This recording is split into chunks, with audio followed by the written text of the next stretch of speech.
ก็ตามข่าวนะครับก็ไม่มีอะไรกันแล้วนะครับท่านนายกรัฐมนตรีท่านก็ลงไปให้กำลังใจนะครับท่านก็คือผู้บังคับบัญชาสูงสุดใน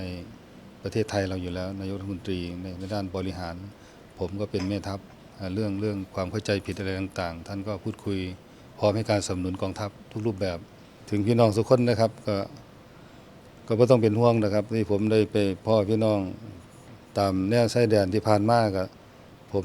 ได้บอกกล่าวกับพี่น้องเขาทุกคนที่มาต้อนรับผมต้องขอบคุณหลายๆแล้วก็ผมมั่นใจว่า ให้พี่น้องทุกคนนั้นได้